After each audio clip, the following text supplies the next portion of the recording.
We're gonna do this. I gotta bring up my phone and see where.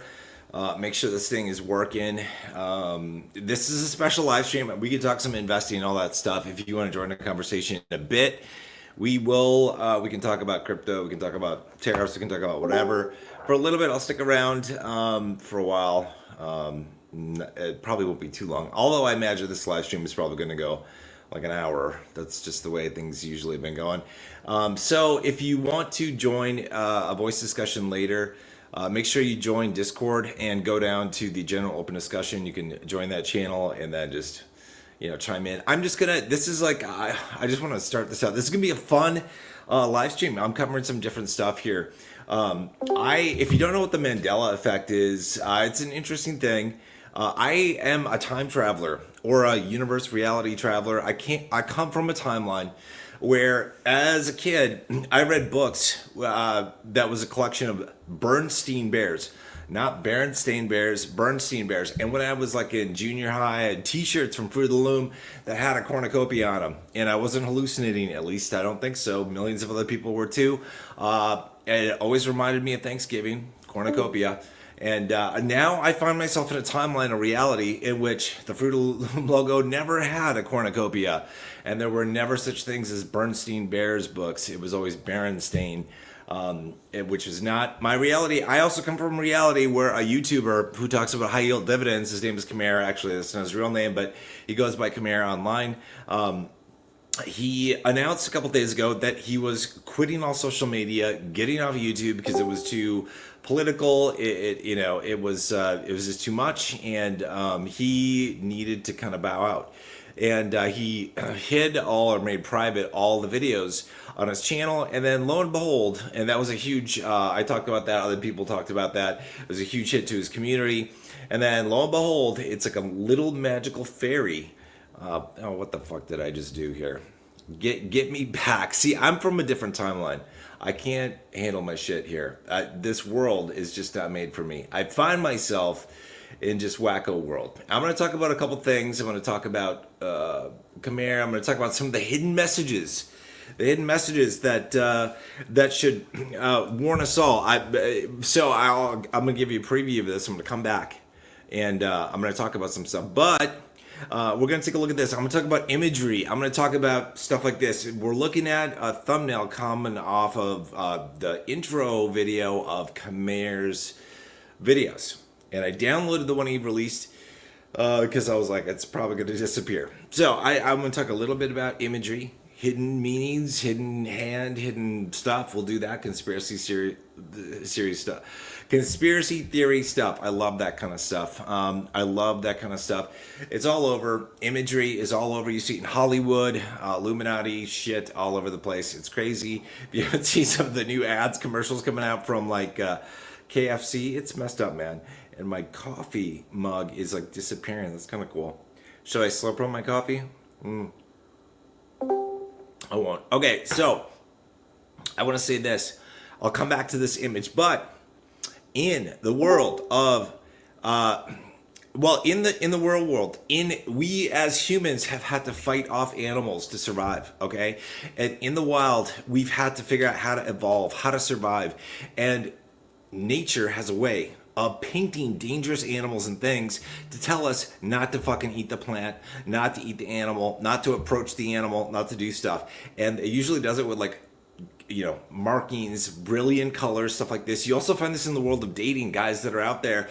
Warning signal to a lot of guys, if they find women in the dating pool. Warning signs out there generally for people are like, you find blue hair, you find bull rings, the nose rings, right, the septum piercings, you find tattoos. They might be fun, but they're a little crazy. If you haven't seen the Hot Crazy Matrix, you should definitely watch it. Those are signs that we should probably be a little wary. It's like it might be fun to play with a porcupine, just don't get too close.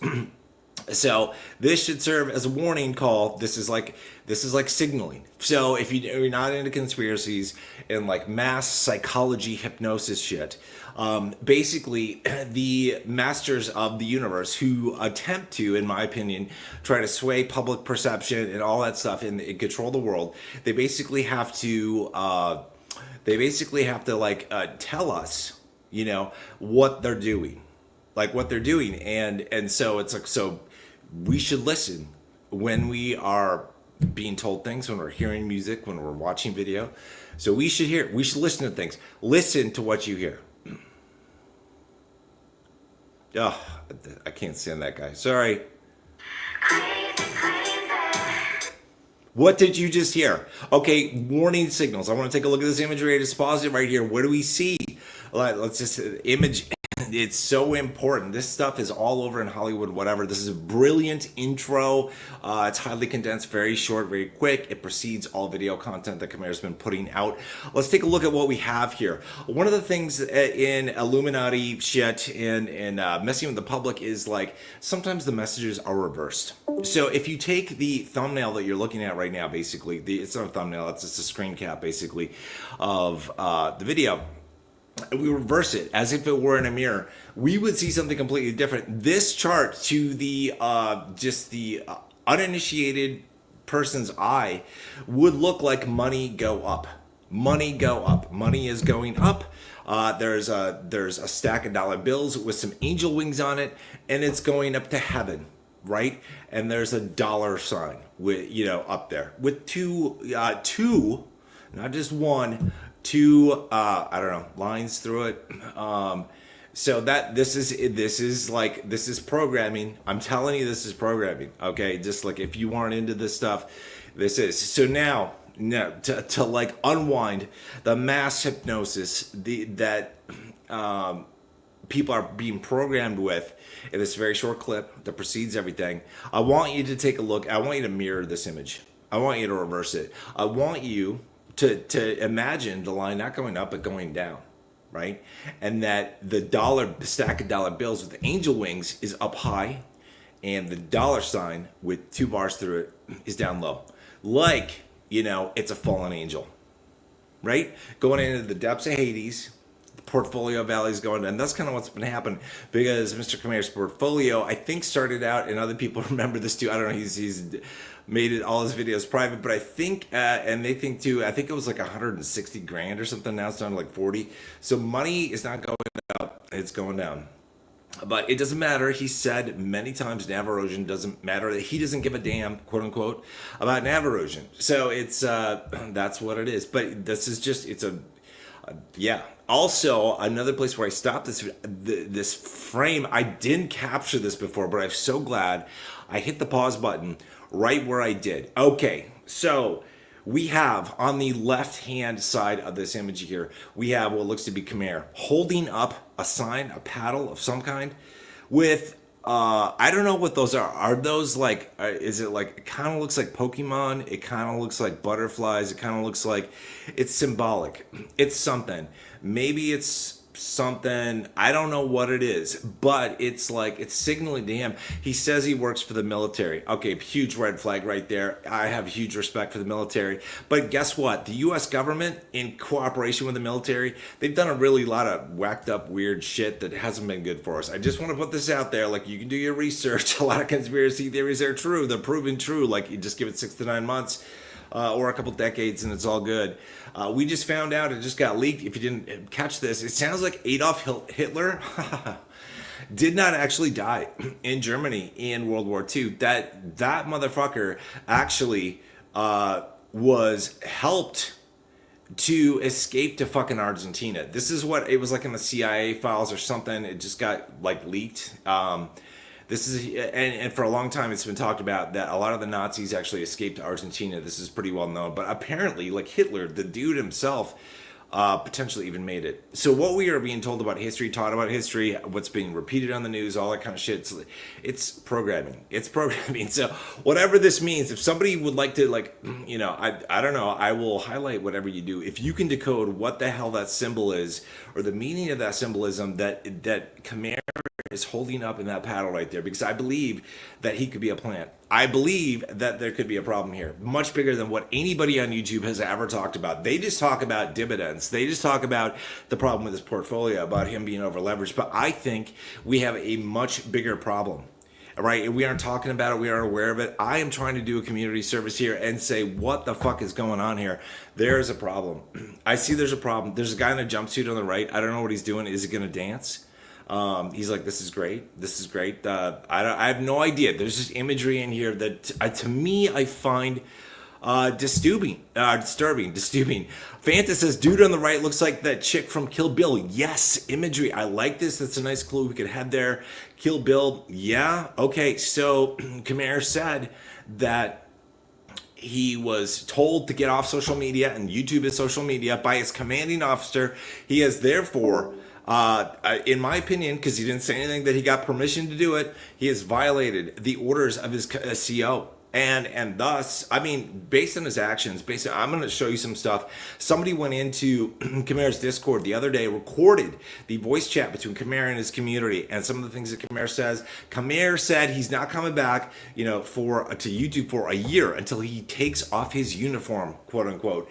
And so, in my opinion, this guy is, he's probably confused his community. He's probably had a lot of them not trust him. I don't blame him. That's a problem. I think when you come out with something and it's just so like over the top, like I'm deleting all my shit. I'm leaving you guys. I've been here to help you, and now I'm gonna bail on you. I'm not coming back for a year until I retire, take off my uniform. And he's, yeah, I don't know. And who else is here? If we look at the imagery, we have two women. This looks like a younger woman. Is this his ABG, his Asian baby girl? Is that it? Who is this right there? Is this his cohort? Does he have a brother? A cohort? I don't know. Is that his mother right there with the hat on? Perhaps. I don't know. This is something. We also have somebody back here. This, to me, right between the rightmost stack of gold coins, which this is also symbolism, people.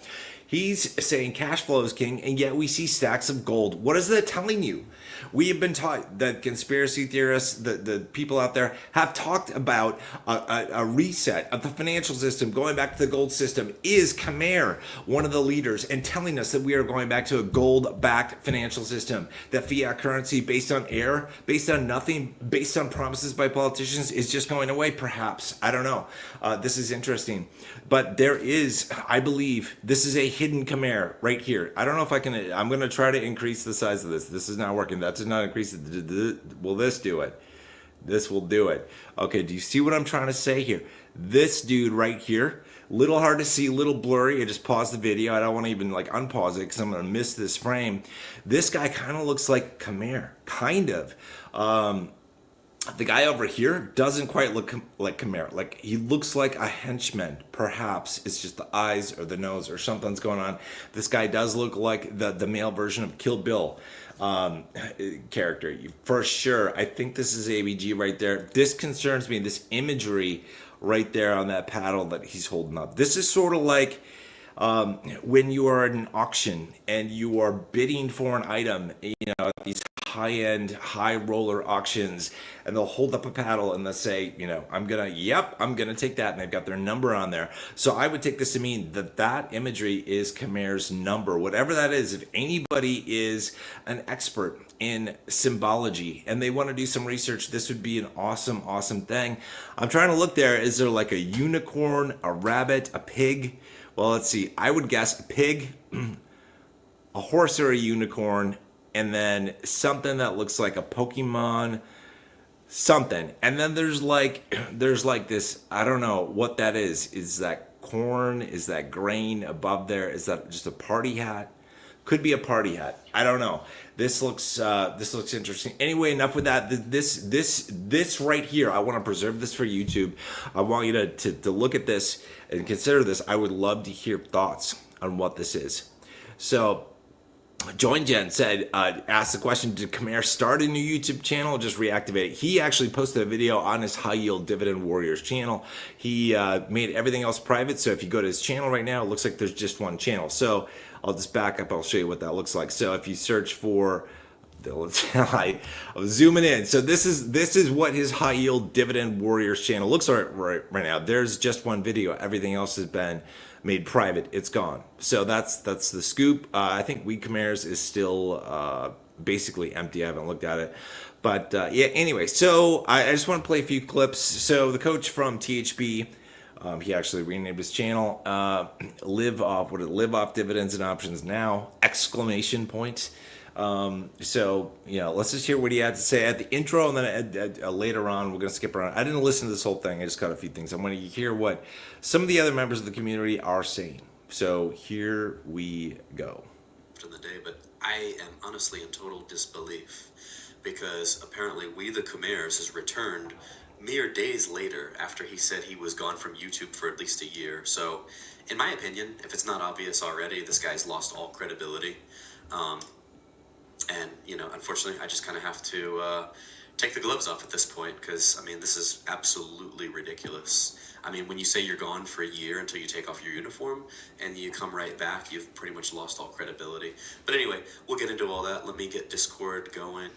Yeah, I would have to agree with the coach on that. Let's just skip around here. There's probably more discussion. I did not listen to the whole thing. I caught this. I just want to zoom ahead. Zoom ahead. Listen to me. Like I'm zooming. Okay. Where are some favorite cookies? I don't know if you caught it, but Khmer's channel said he was down $52,000 in 3 months.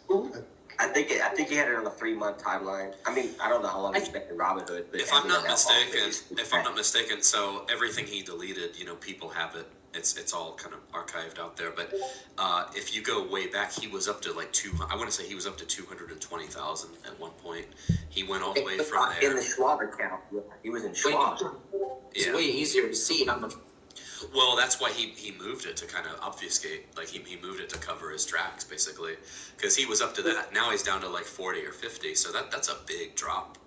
It was 42 today. 42. I think he came back. The market didn't crack today, so he came back because I think he was probably on the verge of getting liquidated, and then that little bounce today probably saved him. Mm-hmm. Is that why he came back?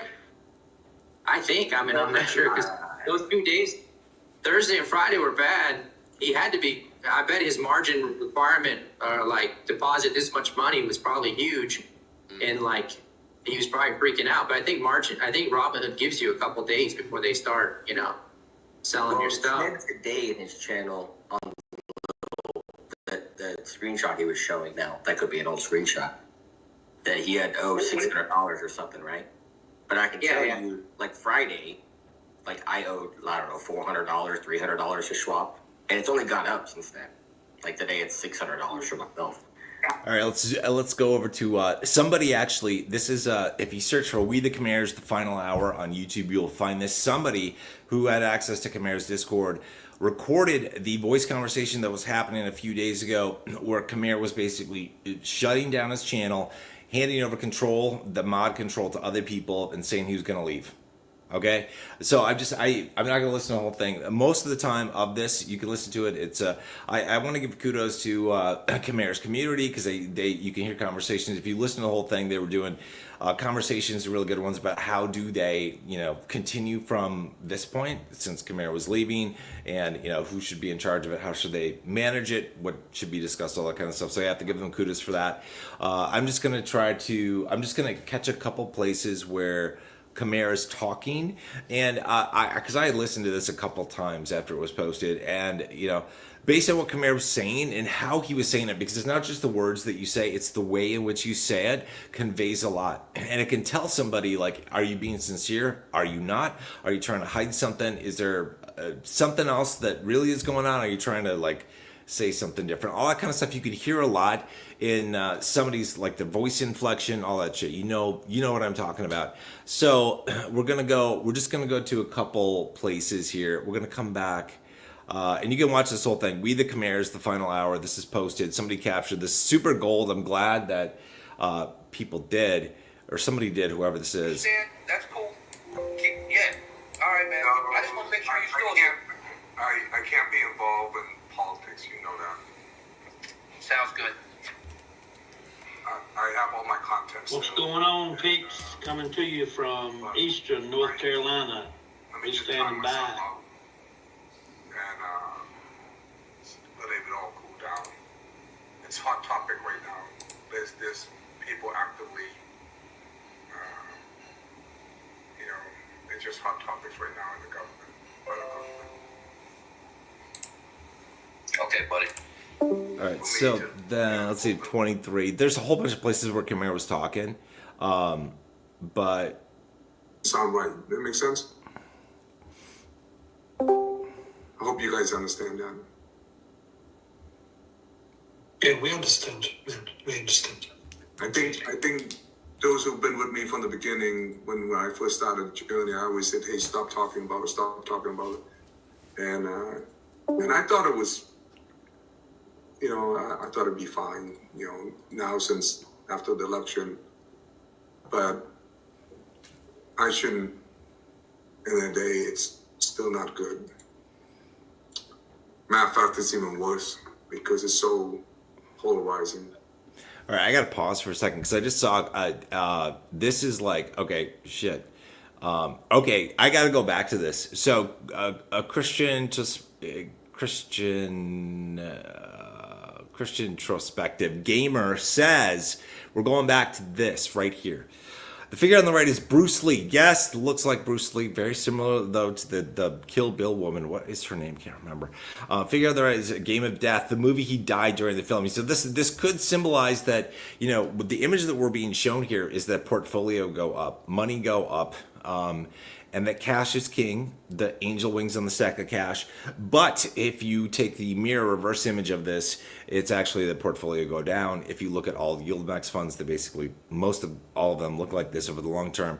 And it could be signaling, again, like I said, a return to the gold standard. I don't know. But the fact that, that Bruce Lee is here in Game of Death, this is it could signal that if you get involved in these things, it is death to your portfolio. It could be. Nothing comes up, so that Halloween house says, the thing on the panel is that the moth insect flying down. Perhaps it could be. I don't think so. It looks like separate things. I mean, if you look at it from a distance, it looks like a moth.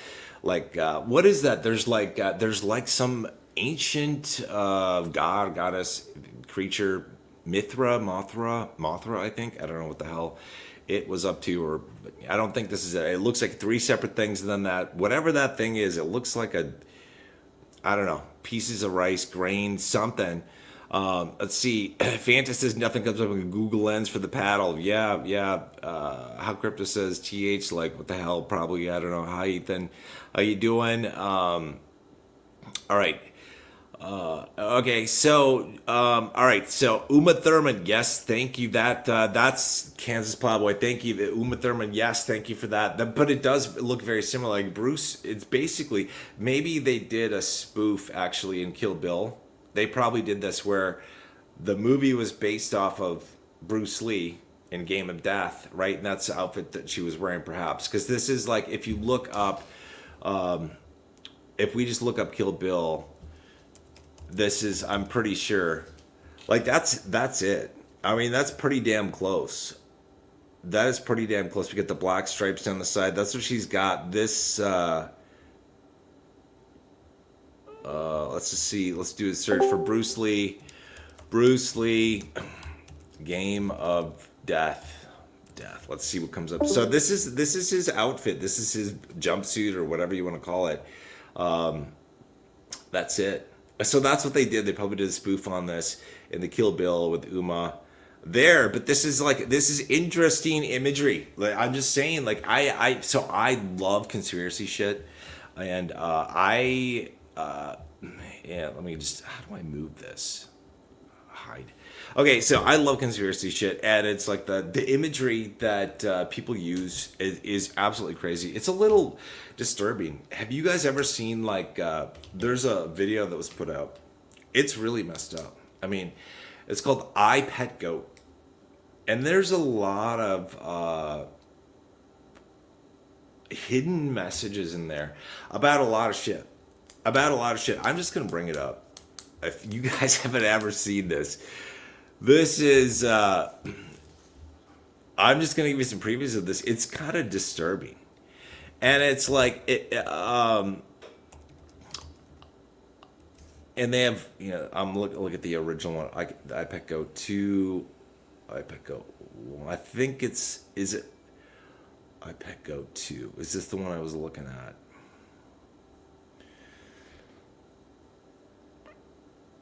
4. Jesus, there's so many of them. Like what?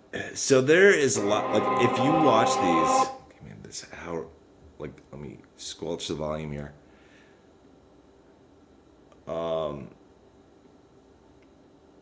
So these videos were created by, I don't know exactly who, and I don't know who financed them, but there's a lot of shit in these iPad Go videos where it's like predictive programming. It shows us what has happened as if it were part of a plan, and everything you see, like in different things, like the all-seeing eye, all this shit is just, it's highly symbolic, and it is like, here we see the names of super rich and powerful, right? On, female pharaoh mummies. And it's like, there's a lot of shit here. So there's the one I was talking about, actually had symbolism in it, from, maybe it was iPad Go 2, because that looks like Bush. iPad Go 2. Is this the one I'm thinking of? We'll skip you, honey. All right. It's been a while since I watched this. So I think this is the one I was talking about. This video, this is the conspiracy shit. You think politicians are controlled? That's Bush. He's being depicted here as like basically a puppet on a stage that somebody else is controlling. That the real control is, the real hidden hand is behind the scenes, right? This is why, like, when I saw that imagery, because I just listened to like Khmer's intro, like the crazy, and I'm like, yeah, some of these ideas are crazy. And then today I paused it and I'm like, holy shit, there's imagery here. Like, what does this mean? It took time to create that.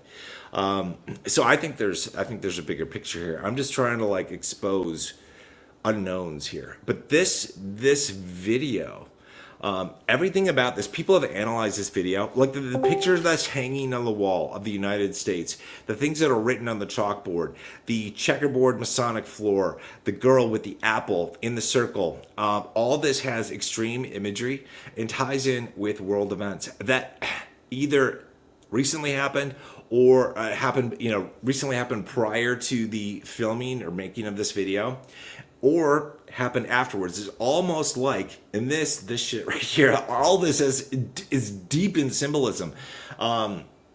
This is crazy. So you look at this. So this is Obama, right? So we had Bush with, what was his big thing? 9/11. Like that's one of the things that happened with Bush, right? 9/11, which is a huge thing.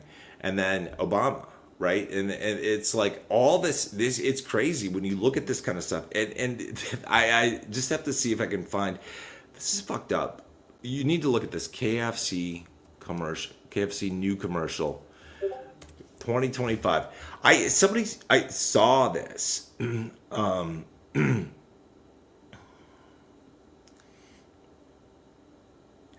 So this is a KFC. All right, so this is a Kentucky Fried Chicken ad. This is let me just say that Kentucky Fried Chicken ad. Let's see there. Okay, so here we've got Portola says there's YouTube scammer Sarasota Tim surgery on one eye. Okay, so yes, I've seen Sarasota Tim. A lot of people tune in. I in my opinion, that guy's a grifter. He's playing everybody, but I think most people know that. Yeah, for sure. So, but this right here is an ad, a video that came out for Kentucky Fried Chicken. All right, after you watch this video, do you feel like you're ever gonna eat at KFC again? I don't, but just I'm gonna play this. Hold on. I gotta get the glory of the video in here, or the audio. Here we go.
All right, hold on a second. Let's just repeat that. Let us just repeat that shit. Just if you weren't thinking that we lived in bizarro world, okay? Let me just back this up a little bit and just repeat what just happened and ask yourself if you ever want to eat deep fried whatever the KFC is serving. So we go back a little bit here. We're gonna go back here. What happened? So what are they?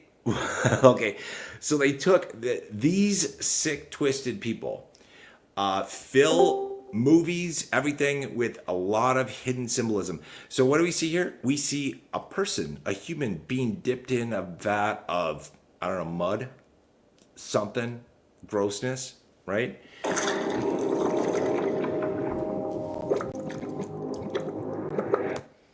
Like it's not pleasant, right? And then we emerge as a chicken tender, deep fried chicken tender. Is that KFC video real? Did it air? So I don't know if it aired on TV. I do not watch TV anymore. So this came from KFC UKI. So this is like, it got 1.2 million views. This is like all hail gravy. So this is I don't know what UKI is. That's a subsidiary, or this is like so maybe this is like, I don't know, this isn't from KFC, but they maybe downloaded it. But I've seen this covered on a number of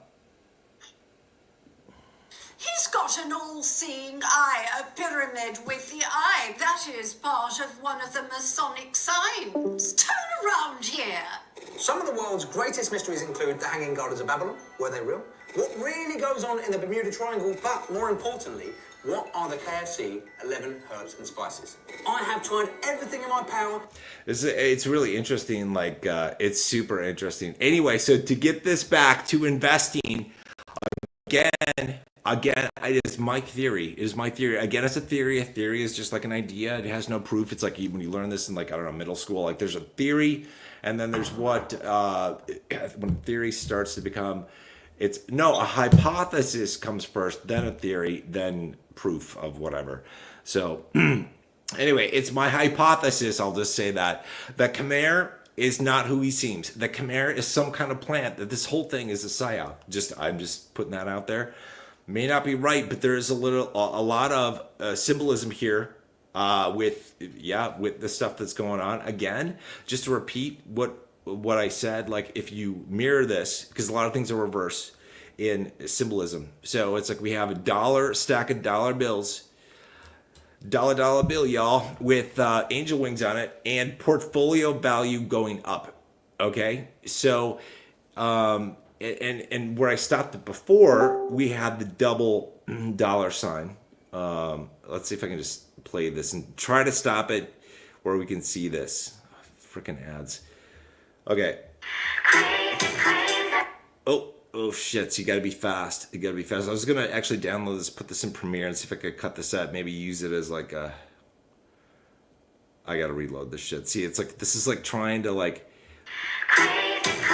okay, right there. Right there. Okay, so we have more imagery here where I pause it. I think the frames of this video. So Fanta says UKI is UK and Ireland.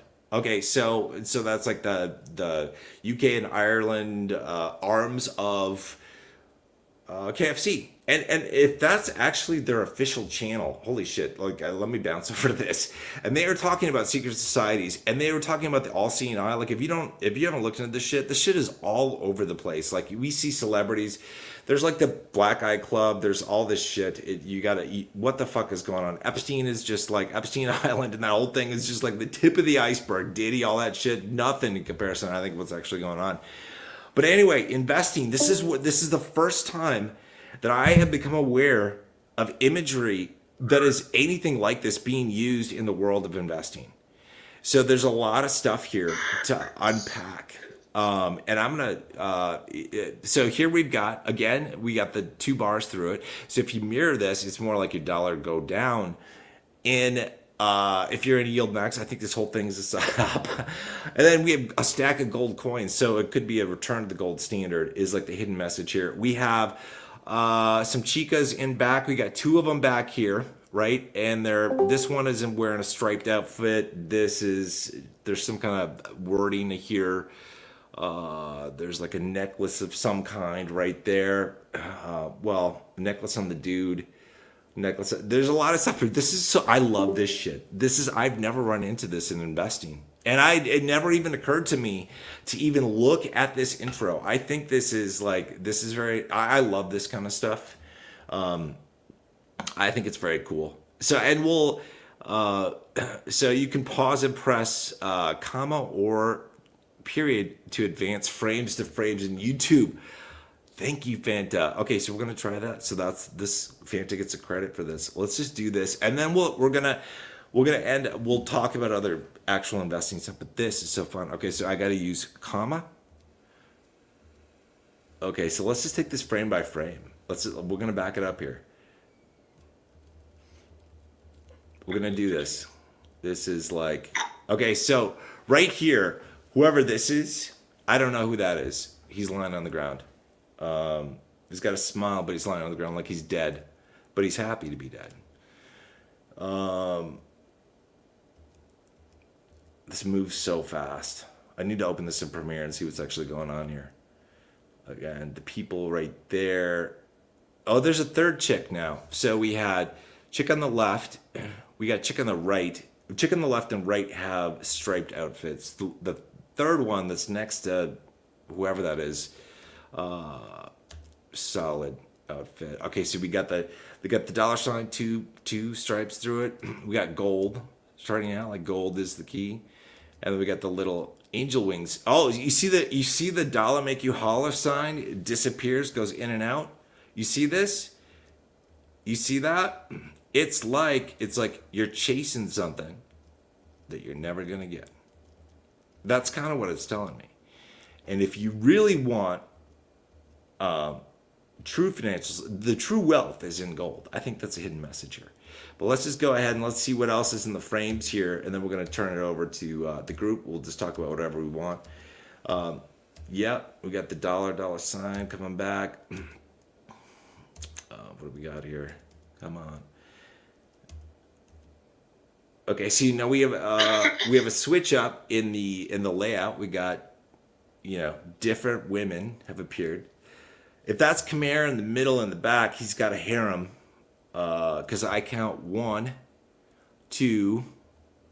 There's a third one hidden here. I think that was his ABG. We got one over here. That's 4. There we go. Move it up in the world. Dollars disappear again. Dollars are back. We got whoever that is right behind there. We got some shades on that dude. He's kind of laughing, like maybe mocking the high yield investors that are in yield max. I don't know. There's, like I said, a hidden imagery all over the place. This is, by the way, if you guys think I'm like, Khmer didn't find this fucking intro just like, this is not stock video that you download. I am being absolutely dead serious here. This shit had to have been created. So I don't know. I mean, he created it, obviously. I think he's in some of these photos, but this takes, who the fuck is that? like this stuff is created. So I think that's Khmer on the left holding the paddle, and then we've got a woman next to him. I think she's wearing a hat. We got another henchman right there. I think that's ABG, Asian Baby Girl. We've got, I think, Khmer number 2 over here, and we have Kill Bill, Uma Thurman. So I think, if we talk about like mirror principle stuff, this is Bruce Lee out of Game of Death, but Uma Thurman in Kill Bill was wearing the same thing. So if we talk mirror, that's probably it. Kill Bill. So let's think about Kill Bill. What is, all right, Kill Bill. All right, Kill Bill. What is that? Right? That's cash. That's a bill. It keeps disappearing. It's like what happens in high yield dividend ETFs. So kill Bill, kill the dollar. Like it's gonna kill your dollar. Maybe, I don't know. There's a whole bunch of fun stuff here. All right, so I'm gonna leave it here. This was fun, but let's open it up to a bigger discussion. We got probably some serious stuff you guys actually want to talk about. I see we got people. John is John. I think I don't know if you're gonna talk, John, or not, but I'm just gonna mute you for the time being.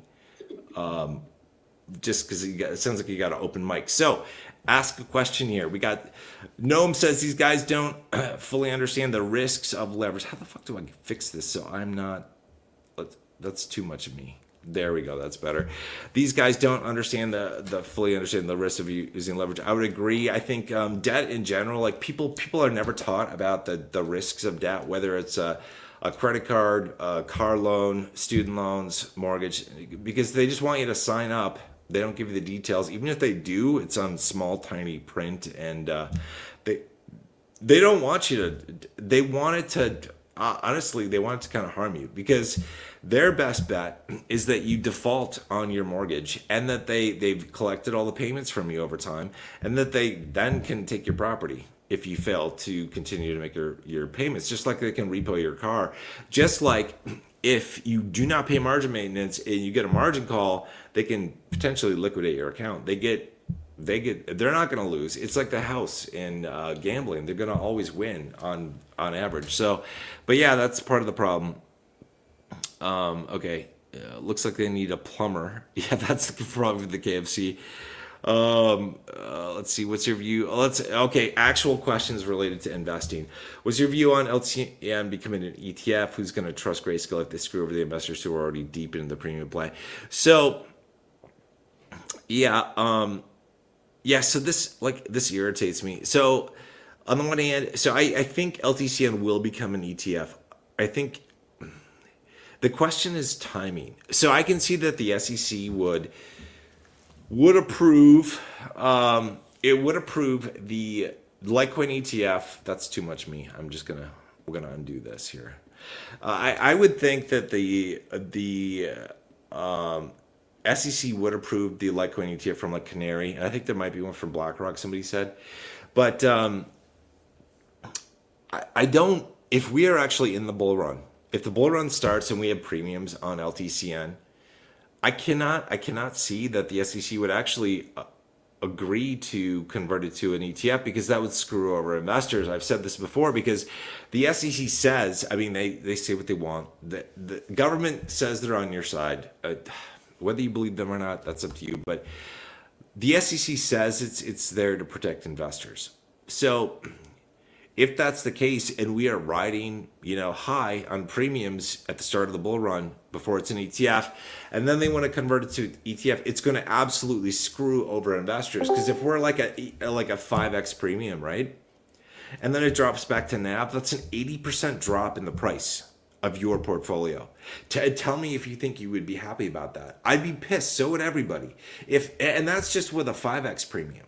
Right? And it went way higher than that last cycle. I think if I remember, at the height, we had around like a 20x premium. So if we were to have a 20x premium and it would be converted to an ETF at that point, drop back to NAV, that represents like, you're going, Jesus. I mean, that's like a 95% drop.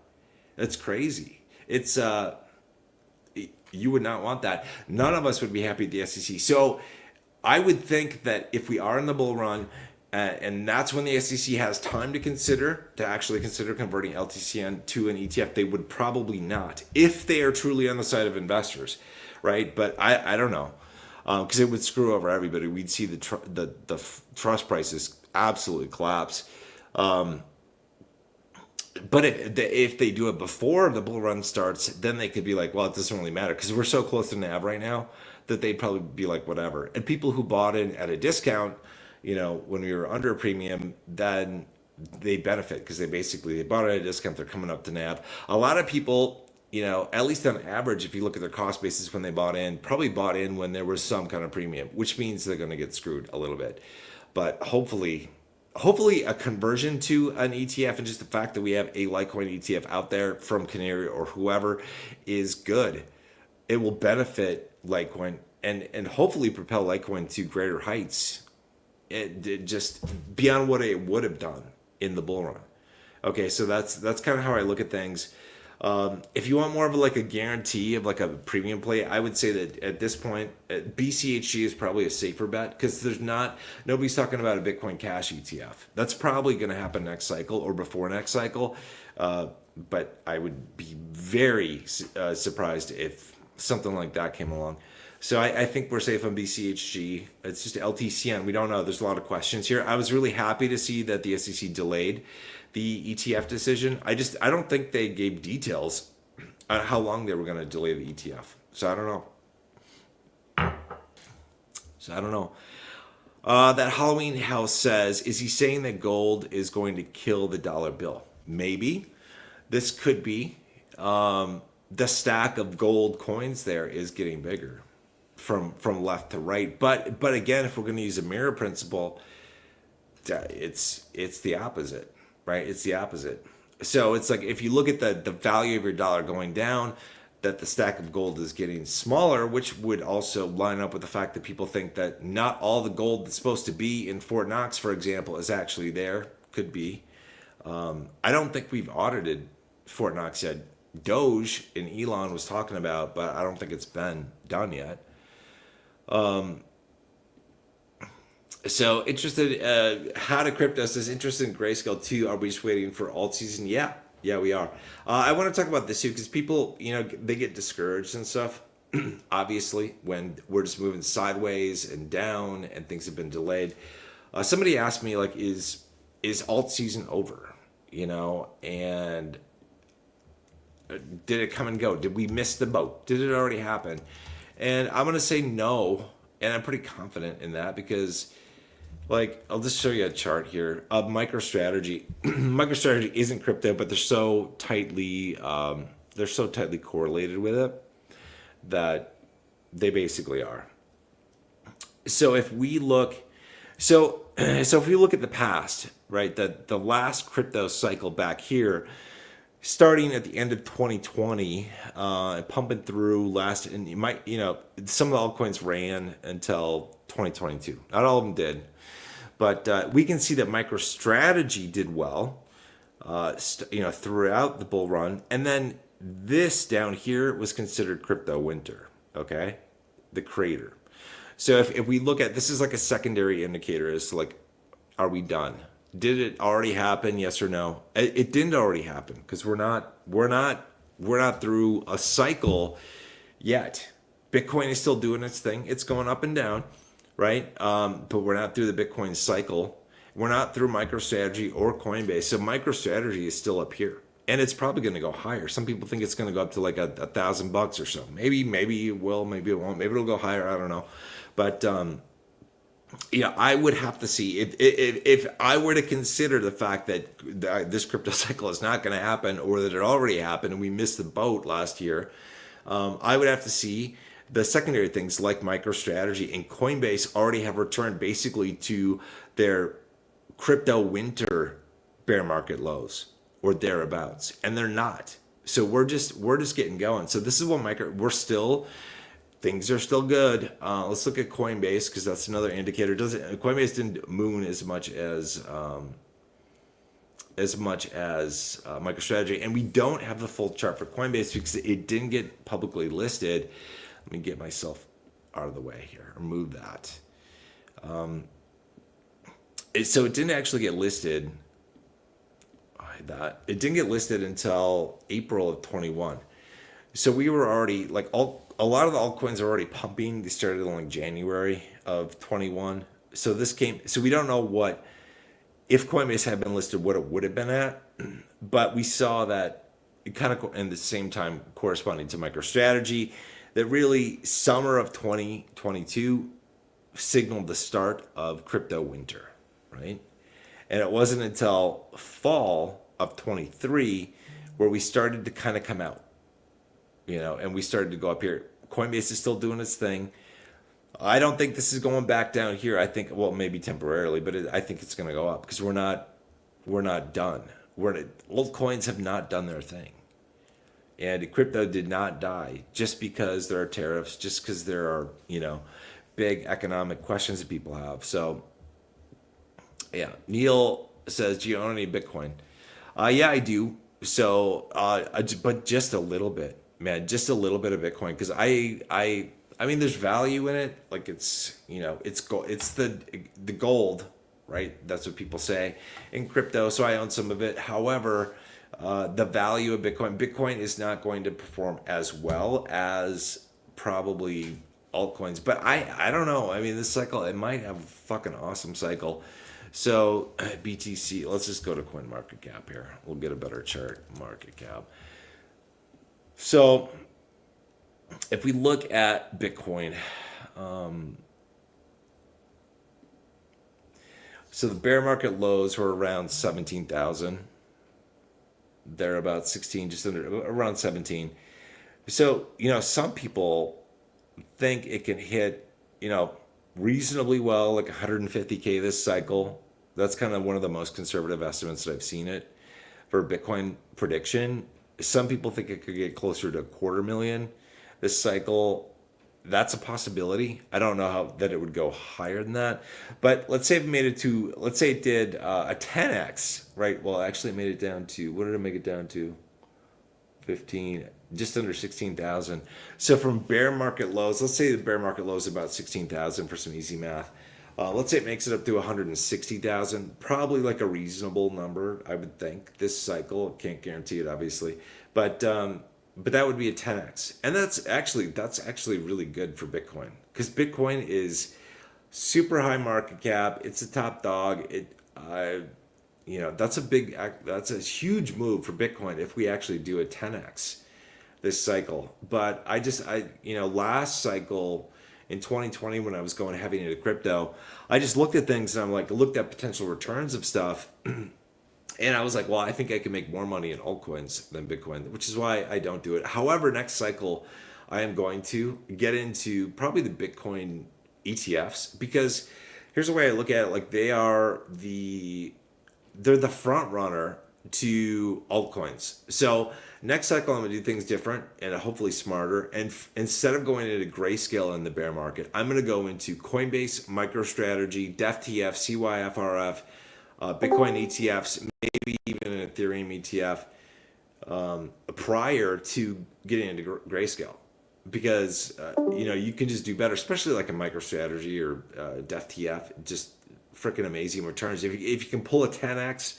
or a 20x and then rotate into grayscale, you have incredible gains. Because let's say you pulled off a 20x in MicroStrategy or DEFTF or something, and then you take that 20x and you rotate that into grayscale. Even if you get a 10x on that, that's a 200x total return. That's freaking amazing. And that's how, even in future bull runs, as returns, I believe, will get muted, we won't have as good of returns in the future. I think that's how you can still money. Like if you are aware of rotation, the rotation of capital, and you follow that and you move from Bitcoin and Coinbase and MicroStrategy into altcoins, and then throughout altcoins and miners and stuff, you can really do well. Assuming things pop off at different times, and they should. Scattered to the Wind says, everything is interconnected. The tides of turn and crypto bull run will commence. Thinking now will run into Q2 of 2026. Previously, I was thinking November 2025 would be the end of the run. It could be, so I was thinking, myself, I was thinking that we'd kind of start last fall, and that we'd be done, at least for LTCN and BCHC, the Grayscale Trust, probably by summer of this year, but we haven't even started yet. So, we had for LTCN and BCHC, we had about 8 months or so of really good prices in the trusts, and then they were done. Litecoin and Bitcoin Cash still had runs left over, but I feel like BCHG and LTCN kind of returned to NAV or close to it. So if you count on the fact that maybe we could have 6 to 8 months of really good run in the Grayscale Trust, LTCN and BCHG, whenever we kick off, it could easily roll into next year. So yeah, so that's a possibility.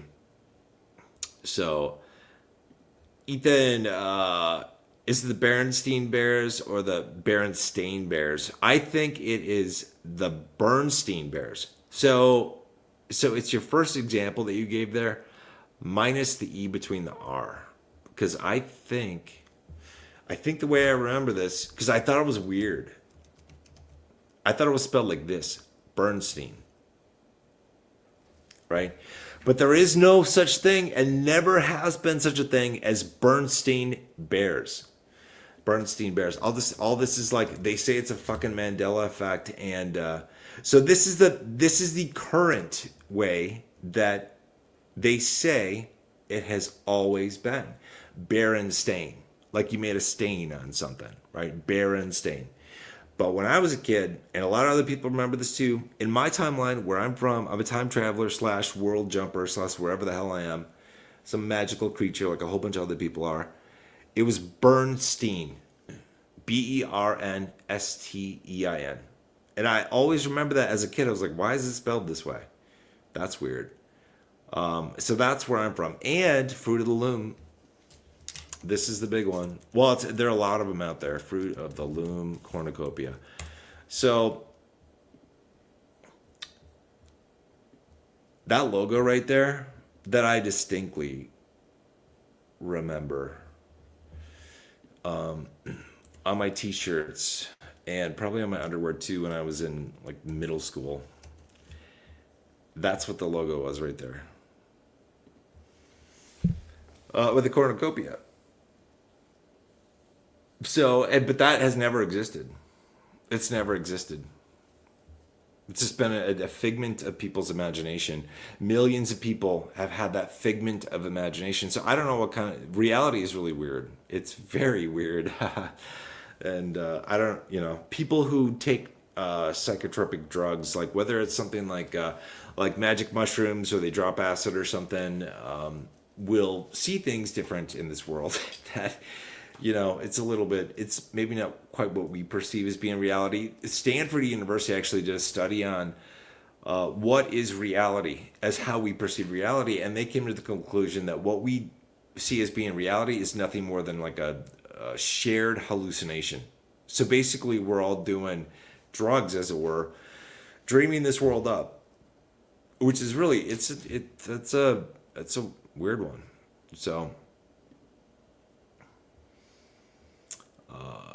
ain't no way I grew up on that stuff. Is it a glitch in the simulation or something else? So this is, I love this stuff. I'm into like the meditation and spirituality and the belief that consciousness doesn't really die. It just transforms. Like energy doesn't ever disappear, just transforms, right? So we all have this question, like, why was I born? Who am I? What am I? What is God? Who's the creator? Are we random? Were we created?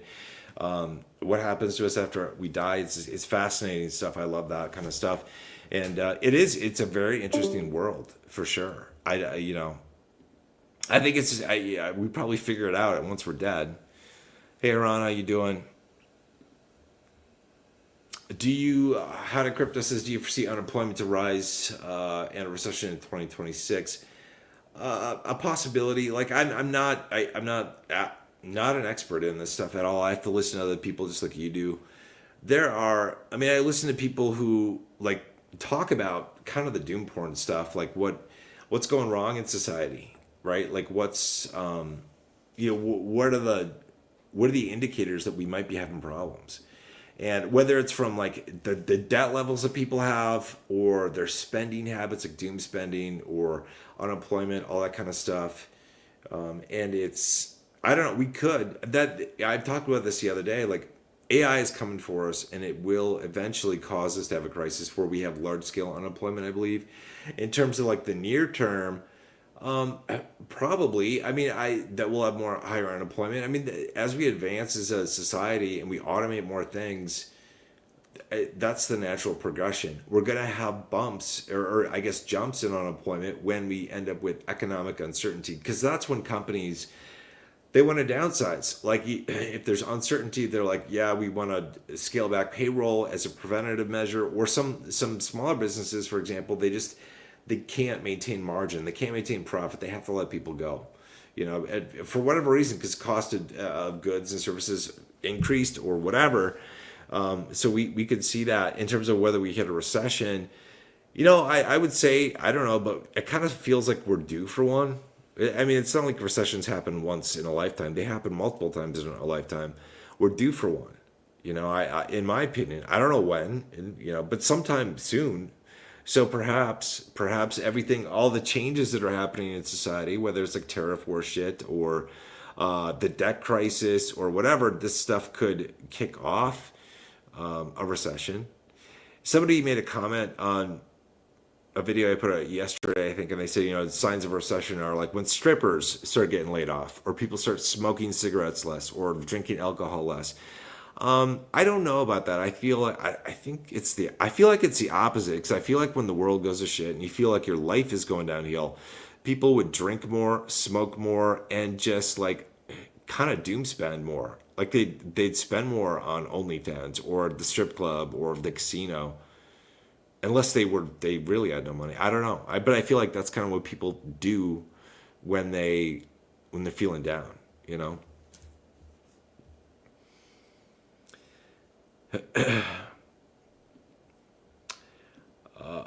Hold on. Scattered to the Wind says, do you remember the story Gold? Pony Boy. That's one they told me never happened, and we all just imagined it together. I don't remember. So some of the things like these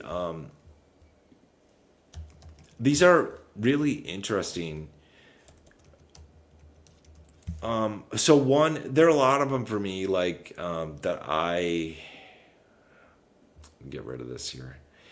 That I'm like, what the fuck? This never happened. So like one of the things is that that at the beginning of Disney movies, Tinkerbell never uses her little magic wand to like dot the I in Disney.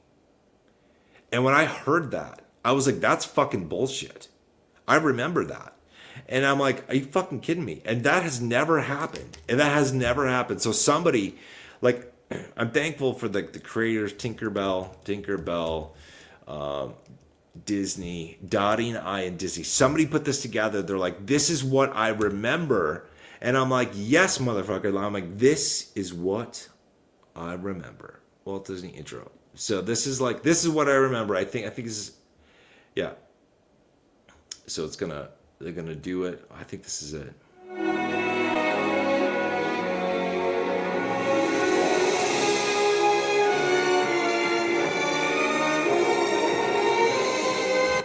And that never happened. That shit never happened. That never happened. This, what I'm showing you, somebody had to put together and say, this is what I remember. Because that's what I remember. I mean, I don't think I was hallucinating when I was like a kid, and I don't think millions of other people had this shit. Like, there's a lot of stuff. There's like the Pokemon tail. A lot of people remember it having like black at the end of the tail, and apparently it never has had that. There's shit like with like cereal, like Fruit Loops, like Looney Tunes, all this shit. And it's weird because like if you look at if you put this out there on the internet and you ask people like, what do you remember? It's so fucking weird. It's like there's this split where like half the people out there will be like, I don't ever remember it that way. I think it was the way it always has been that they're telling us. And then the other half of people would be like, I remember that shit. It used to be this way. And so it's really interesting. Somebody said, I think like in 2012 or something, the freaking world ended and like timelines were split and that we all like merged together and maybe we're all dead. Maybe we are all dead. Maybe the world did end in 2012. The Mayan prophecy said the world was going to end. So maybe we did. And what we are now experiencing as quote unquote reality is nothing more than a dream. We are living, like they say, like when you die, like you revisit your memories, like your brain works in overtime. Like in just a few minutes of human time, you can experience like a long time. That maybe that's what we're living in. So everything that we experience that is being real, physical world, is just us hallucinating and kind of imagining what life would have been like had we not all fucking died in 2012. Maybe. I don't know. Yeah. So, what did okay? This is the Halloween House says this. If you say or hear something enough, if you say something enough, people tend to believe it. So it's like if you are always told that the world is the way it is, or that the cornucopia was never part of the Fruit Loom logo, then you're just like, yep, that was it. And you accept that as your reality. Just like we're taught certain things, like that the Earth is round. I don't know. I kind of hope it is, because if it's not round, I feel like I've fucking been deceived. But I've looked at the flat Earth stuff, and I'm like, I don't agree with everything out there, but I do have questions. I'm like, well, why the fuck?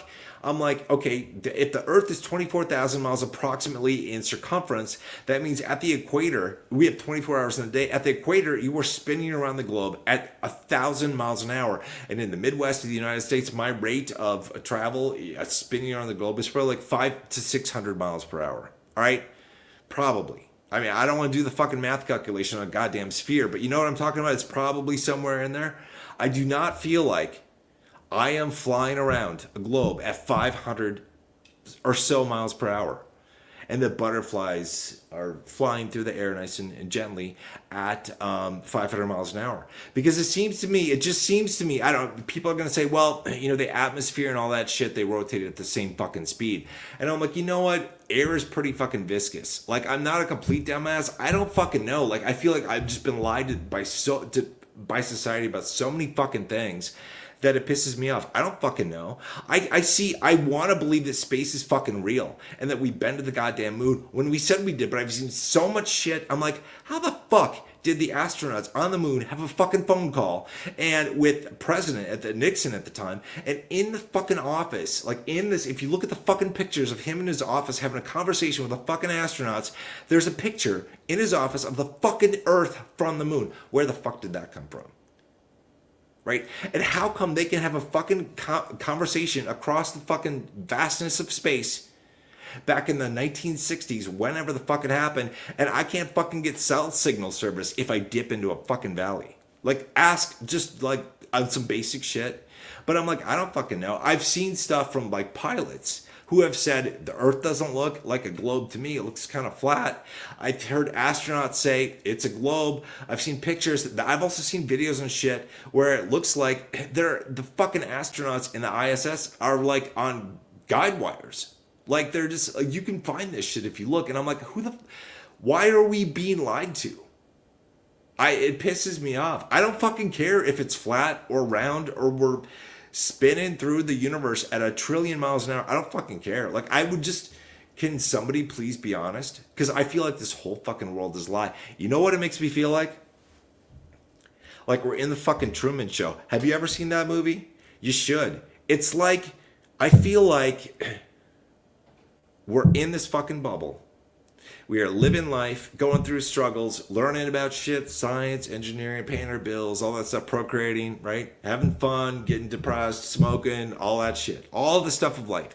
And we're just being watched. It's like, oh, look at the little creatures here. And it's, oh, look at what they're doing.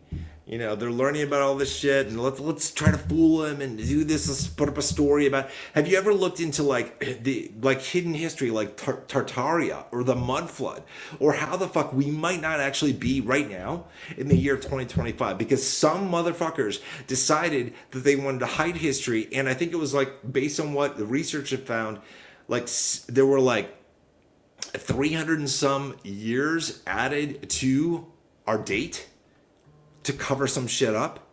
So we actually, right now, instead of 2025, it might be like 1775. Like, that's the kind of stuff.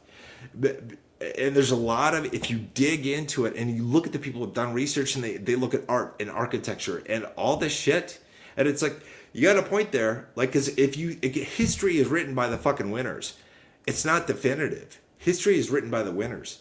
So for whatever reason, like, if somebody wants to hide something hundreds of years ago, they just start changing the story, start teaching something. After even just one generation, society has learned a new history, whether it's true or false. It's interesting. So, yeah, How to Crypto says, yeah, how it feels like the Matrix sometimes. It sure as hell does. Neil Wadden says, can an altcoin bull run happen simultaneously at the same time as a recession? I would hope so. That would actually benefit us, like I said, if we have a recession and people are like, oh shit, everything's down, the world is the system is corrupt, because a lot of people, if the economy crashes, we enter into recession, people will believe the economy is corrupt, politicians are corrupt, big fucking government, rich greedy bastards controlling everything, right? And so they could be like, fuck this, I'm investing in crypto. Like, it's kind of outside the system, like it's something different, it's outside the banker's control. So it's like they might, and we might have a really good bull run. How good? I don't know. It might be muted if we have a recession. It might go balls bonkers if we have a recession. I don't know. Could be. If it does, we do really well, then we could buy assets like stocks, index funds, etc. at a discount compared to what we could. So, all right, so Scatter the Wind says, so this, we're back on the Matrix thing here. So are you real? So you're real and I'm real, but we both died, and you're in my version of the dead but dreaming world, and I'm in yours, and we are not the same projections and perfectly remembered. It's probably something like that. I think, so it's like this. Maybe I kind of picture it like this. Let's say the fucking world ended in 2012 or someplace, right? Blew up asteroid, the creator came back and was pissed and destroyed everybody, and we're living our last microsecond of time out across the next 100 years or 1,000 years or billion years, right? If something like that happened, so if you look at things and we have the merging of two or more timelines or realities, let's call them, that disaster probably happened in more than one reality, right? And we are the remnants of what's left, and we're kind of like, we just died, we need a friend, let's join together and let's share a bedtime story. As we're dying, let's live out life as best we can, however long we can. And here's what I remember, here's what you remember, here's the life that we could piece together. I don't know. Because, if Stanford did the study that reality is basically a shared hallucination, if you remember something different than I did, distinctly different, multiple things like Mandela effect, then it's not a shared. How do you determine what a shared hallucination is? Somebody wins if you think it's this way and I think it's that way, and it's only one of those ways. Somebody has won. Who wins? Is it the majority of consciousness, conscious entities? Is it the architect, matrix style? I don't fucking know. My dude walks funny. Hey Ethan, can I get back in your Discord? Probably. Were you banned? I don't know. Maybe. So I think what you'd have to do is how would we do this? I don't know. You'd have to put your Discord username, I guess. I'd have to look and see if you were banned. So, yeah, do that. Maybe leave your Discord username, and I'll check and see what's going on. And maybe we'll give you a shot. I'll see what happens. So, Scattered the Wind says there are big gaps, like recent points through the centuries. Forget what the theory is called. Yeah. So one of the things I was like an architecture or ancient history buff. I got a minor in college in art and archaeology because I love that stuff. And so there's evidence in I think ancient India of an ancient nuclear blast that probably took out civilization there. We are very high on our horse, saying that we are the best, the most advanced civilization out there right now, and I think that's a bullshit lie. I think we are I think there are more advanced civilizations in the past that just got wiped out. Tartaria buildings. So, we, I don't know if this is going to show what I'm looking for. So we like to say that our architecture is so amazing, right? So this is an example of the mud flood stuff. If you look at this, so when they do construction in cities and stuff, and they have to if they're trying to dig a subway or something, they will sometimes find underground stories of buildings. And there's a lot of stuff like this. It doesn't, this, you can see images of the Capitol too, in DC, where they were doing this, and it's like there's like, I don't know if good one of the capital, but there's clearly like what happened. Let me just see it.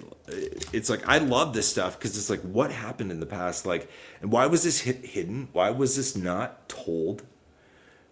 That's one of the images, if you can find others. But there are others that I've seen where it's like they dig and they keep finding buried stories of architecture underneath the ground. And it's like a mud flood came along and buried a good portion. Jesus, I am sorry, I'm retarded right now. With the mouse and the monitors. And it like buried half the building. And then we just said whatever the flood level was, like the new level of the dirt or mud that came is new ground level. And they didn't even try to dig out anything. They just said, this is ground level right here. We'll just build the road at this level. And they left all this stuff behind. And so it brings into question, like, what happened back then? What happened? I find that stuff really fascinating. The hidden history, like there was a scholar who was an art like expert, and he was analyzing paintings from like several centuries ago, and he used that information with his knowledge of history, and he put together a thesis basically that something happened several hundred years ago where they basically decided to change history and add a couple hundred years to make it look like something didn't happen or something did happen. And because he says, if you look at the paintings, what they show and they describe, like from this in a particular century, it's just showing great buildings. It's going, and beautiful buildings. And then the next century, or a couple hundred years later, if they added time, it shows destroyed buildings. It's like, and that it's very common in different, very famous artists' paintings in a given century. Like something happened between that gap, and it's like history was just erased, deleted, hidden. It's very cool stuff. All right, we're gonna go over here to what are we looking at here? We are looking at who. Hey, retiring dividends. Good to see you, sir. Who updates the equipment on the ISS? To be honest, it looks like a movie set. I tell you, shit, the stuff I've seen. I don't fucking believe anybody anymore. Because people have captured video, like from the supposed ISS cameras of astronauts there, like celebrating Christmas, or like acting like they're in like zero gravity and like they're moving around like this, and all of a sudden they'll accidentally drop a piece of paper and it just falls to the floor, or a ball will fall to the floor, or their hair falls straight, or some guy touches another astronaut and you see him touch what looks like a fucking guide wire that's like holding them up. And I'm like, I don't know what's real. I don't even care what's real. I would honestly, if space isn't real, I just want to believe it's real. This is like the Matrix. Give me the fucking blue pill. Give me the blue pill. I want to believe that space is real because I always loved rockets when I was a kid. I love the idea of the solar system, the galaxy, all that shit. I want it to be real. I want Elon Musk to actually get to Mars. Actually. And not for Mars to be some fake shit. Right? I want it to actually be true. I don't know. I mean, I can't believe anything anymore. I don't know it's true. Yeah, Nelson says, take a look at the education system. They teach, whatever they teach, crap usually, has nothing to do with the way we live. True. True. They teach you basically, school is kind of designed, I've said this before, like to get you to be a worker bee. The Rockefellers, I think, were the ones that influenced the educational system really heavily. They changed the way it was being done. I think a lot of people were prior to that like homeschooled, but they needed factory workers. And so they kind of came up with a standardized thing. Music has also been changed. Look at the frequencies. I think it was the Rothschilds changed that too. Like there's some frequency they changed in music, and what it used to be was very beneficial. Man, this stuff is so awesome. If you've never looked into the power of like music, Like at how it can positively affect you at the cellular level. It's amazing. I think what's the easiest way to show you? Like I think it's so one thing it's like it's probably like cymatics. I think is what I'm thinking about. It would give you. It's so cool.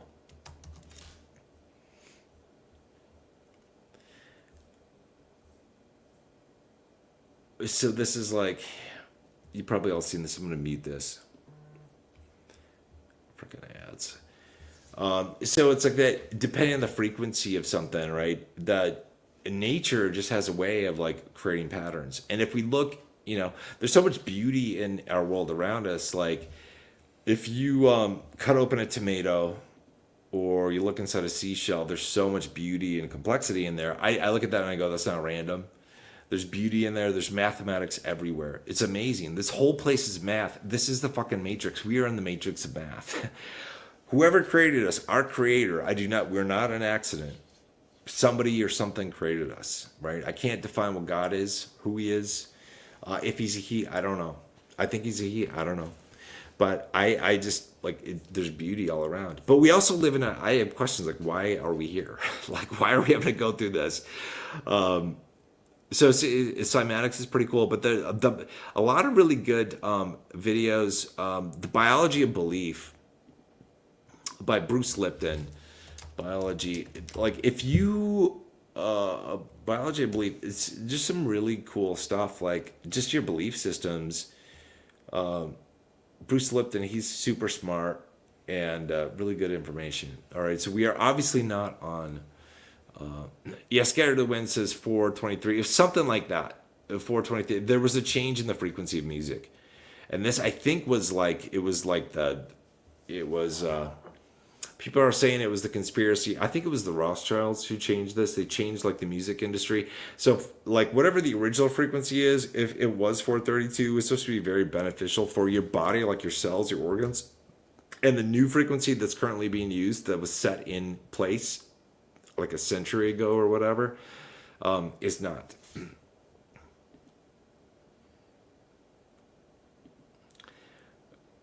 Chicha, yes, yeah. The vacation plan was this in the plan of memories. So Total Recall, from the movie Total Recall, if you've ever seen that, it's been a while since I've seen it, but yeah, it's like get the vacation plan. So this is wasn't it synthetic implanted memories that triggered his real memories of being on Mars? Yeah, so this is and there are other movies about this too, where you can, this would be really cool for all of us, I think. If you want to take an actual real vacation, if in the future we have the ability to take a pill, a drug, a shot, get an upload to us in some way that gives us a full VR experience of being somewhere else, doing something different, how awesome would that be? Whatever your wishes and dreams are could be a reality, because you just go on basically a really cool, hopefully very safe, hallucinogenic trip to Italy, or maybe you got a harem of women. You know what I mean? Whatever your thing is that you want, you are actually fully part of that. I don't think it's going to be something where you stick a VR headset. I think the ultimate thing for us is do you take a pill? Do you take a shot? Do you get an upload in some way to basically have that memory or have that experience? But that experience, when if you have an experience in the movie Total Recall, he had implanted memories from the vacation that he was taking, and then that triggered the real memories. So we all have this, if you're in some place like a house, you're traveling someplace, and you smell something that reminds you of the past, right? We've all had this, you smell something that reminds you, takes you back to some past event, person, event, time in your life, whatever. That we all have that, and songs can do the same thing, different things, you're driving, you're passing by something, it can trigger a memory. So yeah, we can do that. A Fibonacci math is beautiful. Yeah, it is. All of life, I believe that you and I are nothing more than, I don't want to say it that way, but that we are basically each and every one of us, and everything that we interact with is abstractly, we are very beautiful equations. mathematical equations that have life. It's like we are, and the animals are, the plants are, the butterflies are, everything is its own mathematical equation with its own type of AI, like our personal AI, like your consciousness, that's your AI in a way, abstractly, and that you are kind of changing the equation, so to speak, every time you think something, say something, move in a certain direction. That is kind of how I look at it. So we're like equations, each of us, and the organs in our body, the cells in our skin, everything is a sub-equation. We as individuals are sub-equations within a much bigger equation, which is the world around us, right? So it's like this recursive math thing that I think about. That's kind of how I view it, because we're just energy. We see things as being physical, we feel things as being physical, but honestly, like they say, like the difference between a vacuum or like air, let's say, and like the hardness of concrete, it's basically the same atomic density between the two. It doesn't, there's really no difference. So, Scattered the Wind says, I thought the Total Recall of all the members were fake and none of it was real. It could be. So it could be. It could be. Yeah, it's like, and this is like where I worry about AI, and not necessarily AI, but bad actors using AI. And I could classify bad actors as being like corporations, right? Like Coca-Cola, KFC, Walmart, using AI to basically influence us, right? And when it gets to the point where AI is integrated with us by one way or another, I talked the other night about like nanotechnology and stuff, where AI could basically embed itself within you. You don't need to get a chip. You don't need to get a Neuralink or anything. It could just do it for you, and it probably would, just as a protective measure for itself, just to ensure that it had the ability to either kill us off or make us incapable of attacking AI. I think AI would do that. I think it will. So, just kind of crazy. All right, I don't have a whole lot else to talk about. So I wanted this live stream to be kind of different, kind of fun. It started out, I'm glad to see the Khmer's back, right? I'm glad to see the Khmer's back. His community is probably very happy about that, so that's good. I don't know what happened. I think he lost a lot of credibility, though, in doing that, because he said that he quit because his CO, his commanding officer, said, you can't do this anymore. And so he told everybody, basically, well, okay, I won't do it. And he told everybody he wasn't going to do it for like a year or so until he retired. And that was just like, I don't know, 36, 48 hours ago or something. And then all of a sudden, out of the blue, we get a video like he changed his mind. You just lose credibility when that kind of stuff happens. So it's not good. I'm glad his portfolio is doing good. Like you said, his community is right back. I kind of was doing this thing with the imagery, like in jest, but not really, because like every time it's like it starts out as like crazy, and there's a ton of imagery here. So, I don't know if Khmer is a video editor that could pull this off, or he had somebody help him with this, or he did this himself. But I look at this and I go, there's a lot of imagery here, whether it's intentional or not. And one of the cool things about this is that sometimes we will do things, we will create things that have a lot of potential. Like if Khmer put this together, Khmer might not have any negative intentions at all. I don't think he does. But he might have put this together without even thinking about it. But it's like we almost get like a background download of what we should do. And that we are like programmed, we are influenced by an outside architect, I'll just call it, to do things a certain way that embeds and encodes language, music, imagery, etc. in a way that will influence people. So I just think it's kind of funny. I am kind of playing with this too, because I love this kind of stuff, like symbolism, hidden meanings. This very quick intro that plays is full of it, I think. And let's just play it again from the beginning, because it's not it goes by very quick. This is only, hold on. We're gonna unmute this. We're gonna reload this. It's only like 3 seconds long.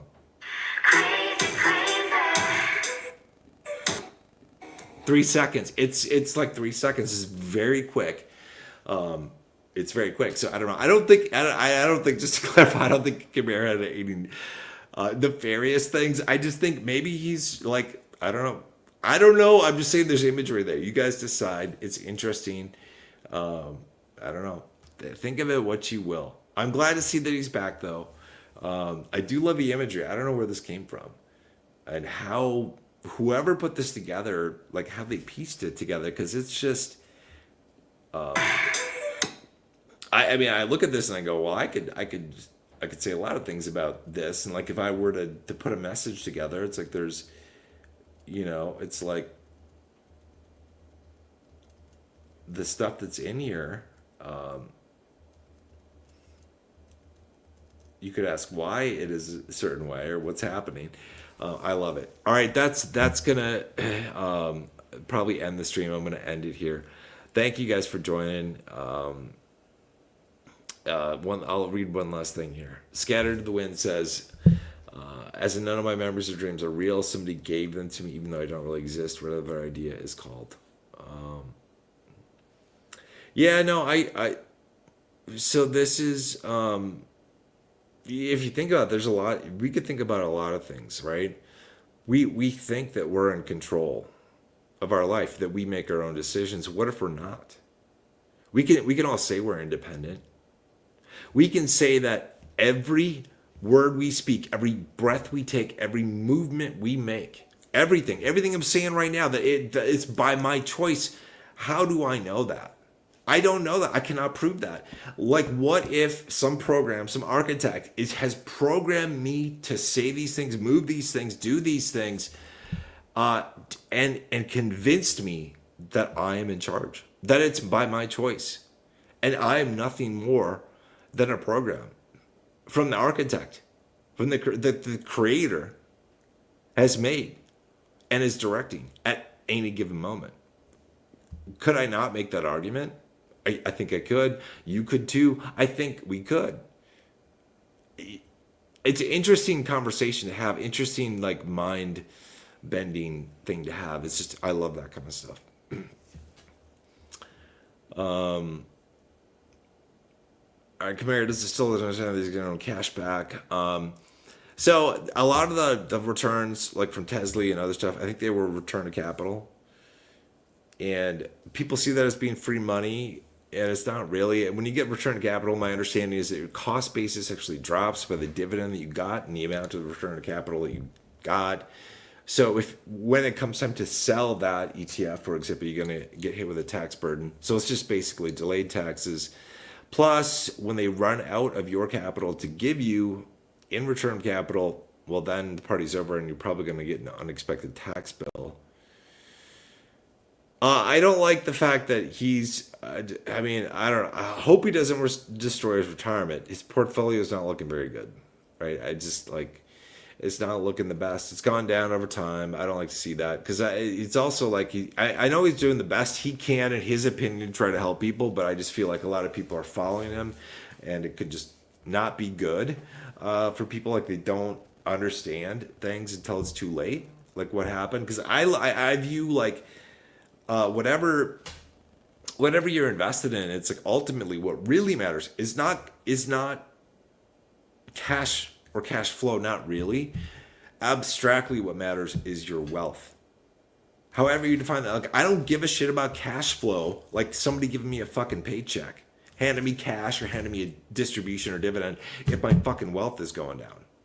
Like, I care about my total wealth, because I know how to sell shares of whatever the fuck I own at the time that I choose if I want. I can handle my own goddamn cash flow. I don't need somebody to give me a fucking paycheck and then steal my wealth behind my fucking back. That's what I feel like is happening. I'm just going to pull this up. Like, these fucking funds, some of them piss me off. People are really into this shit. Fucking Clip. Chinese made shit. I've done like 2 videos on this shit before. This is hot fucking garbage right here. Hot fucking garbage. And people are in here and they love it, and it's hot fucking garbage. It's total shit. Same shit as one of these funds from Defiance changed their sticker or ticker, not sticker. This is fucking hot garbage. This is hot fucking garbage. That's your fucking wealth going down. Meanwhile, they're paying you a fucking distribution. You think you're being told it's good for you. I was in the Defiance funds when they first came out. I was promoting them. I got rid of my fucking videos after I got out of these because I was like, I do not want to influence anybody to get into this shit. Because I did a calculation. Let me just look at IWMY distribution or a dividend rate. IWMY yield. Okay, what are we saying that? I know it varies every fucking month, but let's 62%. Okay, so I hear a lot of YouTubers. I've done videos on this too about high yield dividend lies, because people will say shit like, "Oh, you've returned, you got your money back, you're in the money, it's all house money, you got all your capital back," and I'm like, "Fuck you."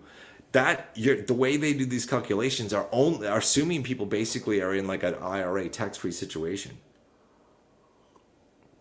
That's not the case. Like I'm in the top fucking tax bracket, so I pay. I think the federal rate. Let me just look at this up. It pisses me off every time. People are like, "Oh, I can't believe you're paying such high taxes." Like they aren't making much money. When you make it to the big town, you will understand this federal tax brackets. All right. So let's see. We'll go to Tax Foundation. Okay. So this is single filer, so 37%. I thought it was a little bit higher. So 37%. That's not the end of the story. Because on top of, so like every dollar I make right now is, I thought it was 39.8%. Why am I tax bracket 39? Well, I thought it was 39%. Okay, 37. Let me go to IRS and we'll see what this shit says. It is 37%. Maybe under Obama it was like 39.6%. For some reason that number is in my head, like it was burned in like a trauma. Okay, so at the federal level, I pay for every fucking dollar that a Defiance or Yield Max ETF were to pay me that is not return to capital, okay? That's just plain old taxable income. I'm going to pay 37% federal, plus at the federal level, I think it's like a 3.8% net investment tax. Yeah. So it's not at the federal level. I'm paying. I think it's the 3.8% is what the net investment tax is. You'll learn about this if you're not expecting it. You will learn. So my true federal rate isn't 37. It's 40.8. That's my Fed level, and then my state tax level I think is like 7.6%. So I'm like 38.5% or 48.5%. I was when Obama was or Biden was in.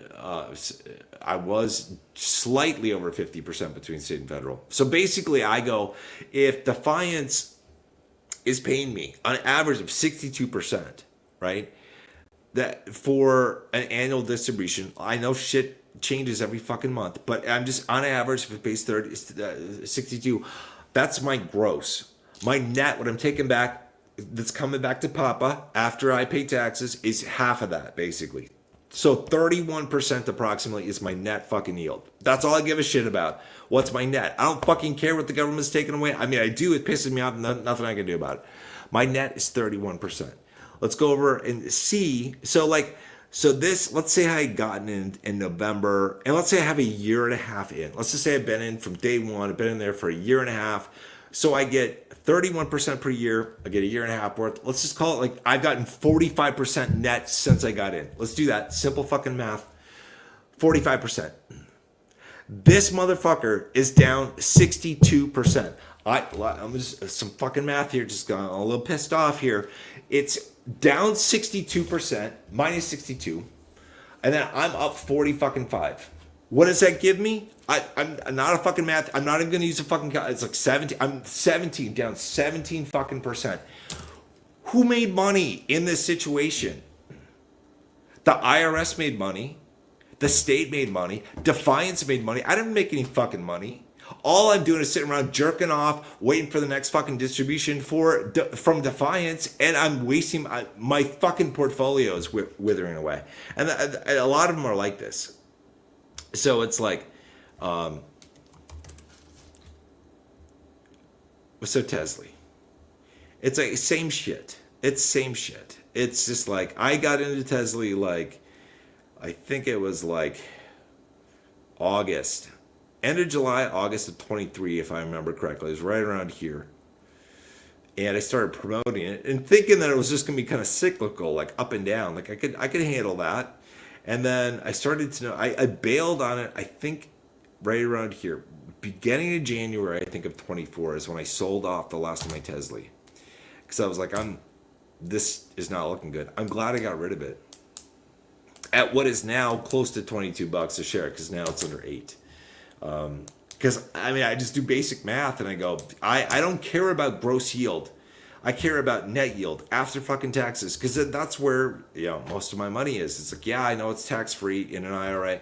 It's also tax free if it's return on capital, kind of, but not really, because people say it's tax free, and it pisses me off when I hear that, because it's not those the distributions if they're being paid in return on capital. My understanding is yes, those are tax free that calendar year. But what happens on the back end that most people don't understand is that the amount that you were paid in return on capital comes off of your cost basis. So for that ETF, and then when it comes time for you to sell it, everybody probably will at some point have to sell.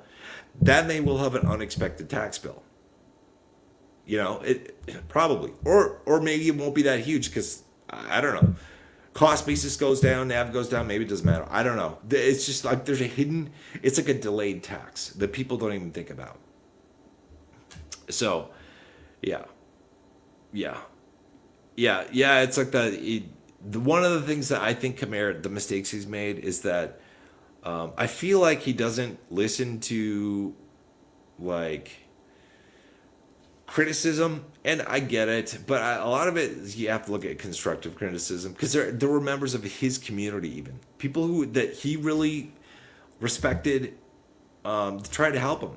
Like one guy, Kenny, who was active quite a bit, I think quite a lot on some of his past like live streams and stuff a long time ago, over a year ago. Kind of left the community for a while because he didn't like the stuff that was being done with margin.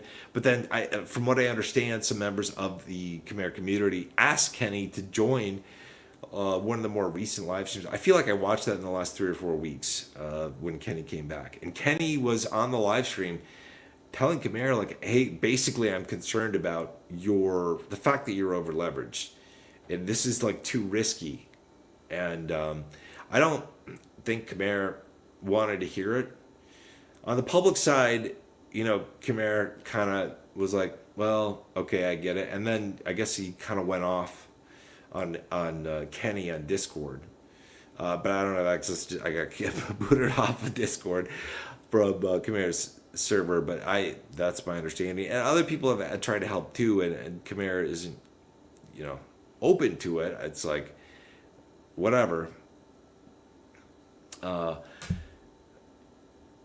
Scattered Wind says, remember they called us too stupid to understand how the funds work. So this is like, I worry about this too, because it's like, one of the things that it's gonna haunt Khmer, man. It's like he said things like, just because you don't understand how margin works doesn't, we understand margin because you don't understand margin. That's why we understand it. And just because you don't understand it doesn't mean that we don't understand it. Stuff like that. I don't think he really gets it. For a lot of things, he isn't open to criticism. I don't know. I just view these funds as being highly dangerous. They sounded really good. I was in like the lower yielding dividend ETFs and stocks prior to finding things like Tesla and the yield max stuff. And so when I found Tesla in the yield max, I was like, this is a panacea. This is awesome. This is amazing.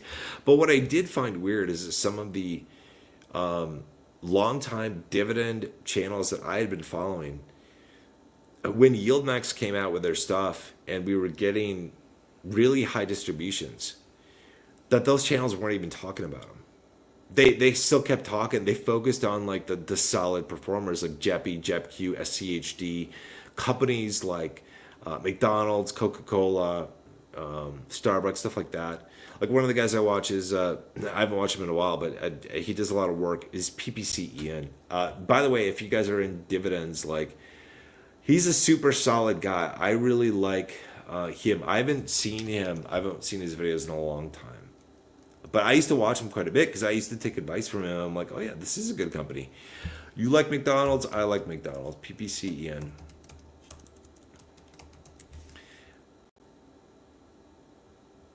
So this guy right here. So he's super solid. He's a super solid guy. So if you're into like dividend investing, like especially like into individual companies, whether it's a Caterpillar, 3M, stuff like that, he's a solid guy to find. He does a lot of research. I have a lot of respect for him. He's got a lot. He really tries to help the community. So very cool. Let's see here. What do we got? So I got VT in the Roth and VTI and the tax account. Grayscale in both is my gamble. Yeah. So it's like that. So like the index funds, like they're super solid and super safe, and they're kind of boring, and that's okay. Like a good investment sometimes should be boring. Like, sometimes you don't want the excitement, quote unquote, of the roller coaster of crypto. But the gradual, consistent growth of things like index funds, that's like a set it and forget it type thing. Yield max is not set it and forget it. Crypto is not set it and forget it, because if you go to sleep at the wheel, forget about your crypto, forget about your yield max, it can just drop to the floor. The crypto is like a pump and dump. You have to understand the cycles. You have to get in when things have dumped and sell when they pump. That's what crypto is. And index funds, you just buy them. They're boring. They're safe. And they'll go up over the long term. Like, I'm in a couple, I think just two main ones right now. So it's like I'm in VU, which, of course I was DCAing in here. So now it's there. I don't really care because long term is all I care about. So that's VU. VU is one. And then VGT is another one that I'm in because it's more focused on technology, which is, I think, going to grow at a faster pace than the general market. I also like SCHG, not D as in dividend, but G as in growth. I've got some of that too. And I'll add to positions, and I'll probably have some other index funds too after the bull run to protect a good portion of my profits in the long run. I'm not like basically this cycle, I'm rolling in hot and heavy into crypto, native crypto and Grayscale. And then the I guess related things like the miners and stuff that I'll rotate hopefully into, but after that, like at least half of what I have, after the bull run, I'm just gonna stick into safe, boring index funds, and that's pretty much it. I'm not gonna go into single stock companies. Like I might buy a little bit of like Apple or Meta or Google or whatever, but primarily be focused on just the index funds, so I can sleep easy. I don't need to worry about them. And then leave the other half, or maybe only 40%, to go heavy probably into the next cycle into different crypto assets, whether it's Coinbase, MicroStrategy, etc. But yeah, okay, so we'll have to. I'll check on your Discord server. I don't think I don't think I did. Probably one of the mods did, and they might have had good reason for it. I will. I'll check into this, and if it looks okay, I'll probably give you a second chance. Don't piss me off by like fucking up on that second chance and doing dumb shit. Because if they ban you again, that's it. I'm not going to do it. But I'll check into it. As long as it looks okay, I'll give you a second chance. So we'll get that done on Discord. All right. So anything else that you guys would like me to talk about? Say we got 55 people or so on YouTube. It's been a while. It's been like 2 hours almost. So I'm gonna end it here. Actually, I've got stuff I got to do. You do too. We got better things to do than just sitting around watching a live stream about weird shit like the Mandela effect, symbolism, all this kind of stuff. But it is fun to talk about. I said it was gonna be a little bit different today. And hope you guys enjoyed it, got something out of it. Like I said, I'm glad to see Khmer back. Even though I don't agree with him on everything, I'm glad to see him back. So, all right, you guys take care. Have a good one. We'll see you soon.